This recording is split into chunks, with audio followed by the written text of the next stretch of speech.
तमाम औलादों के लिए मैसेज है कि वो माँ जो सुबह से शाम तक तुमको 10 मरतबा कहती थी मेरी जान तुम पर कुर्बान, बलगए बलाज बलगए रच्छा भी बुआंदा जू, वही माँ मजबूर होकर कहती है खुदा वंदे तुम स्मोर।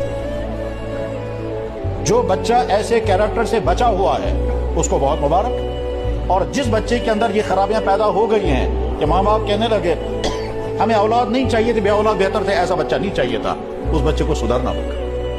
अब सवाल ये बच्चे बिगड़ क्यों रहे हैं? जवाब है गलत सोहबत। चाहे वो मोबाइल हो चाहे वो गलत दोस्त हो, ये दो ही चीजें इंसान को बिगाड़ती है। कुरान में अल्लाह ताला शानो फरमाते हैं, क्या फरमाते हैं? वो दिन याद रखना जिस दिन तुम जालिम अपनी उंगलियों को काटोगे और अफसोस करोगे, अफसोस मैं फलाने के साथ रहा, मैं बिगड़ गया, मैंने फलां की कंपनी ली, मैं खराब हो गया, फलां में फ्रेंड सर्कल था उसकी वजह से मुझे आदतें बिगड़ गई। इंसान बिगड़ता है गलत कंपनी के नतीजे में।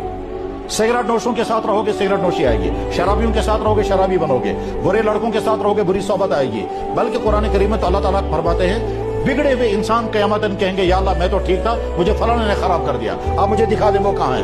मैं उनको लातों से रोंदूंगा, बका तुम्हें लात मजे, मैं उनको लातों से रोंदूंगा जिसने मुझे खराब कर दिया, मैं तो ठीक था। और होता क्या है, इस लड़के के जरिए से ये खराब हो गया, इसके जरिए से ये खराब हो गया। ये कहेगा मैं तो ठीक था, इस बच्चे ने खराब किया, ये कहेगा मैं ठीक था, इसने मुझे खराब किया, यही झगड़ा करेंगे क़यामत के दिन। लिहाजा जो बच्चे बुरी सोबतों से बचे हुए हैं बहुत मुबारक, आइंदा और अपनी हिफाजत करो। जो बुरी सोबत में लग गए, गलत लड़कों के साथ उठना बैठना हो गया, अगर आप उससे दूर हो जाओगे तो बच सकोगे, वरना और ज्यादा बिगड़ जाओगे। और बुरी सोबतों में सबसे खतरनाक तरीन बुरी सोबत इस वक्त का आपके हाथों में जो सेलफोन मोबाइल है, ये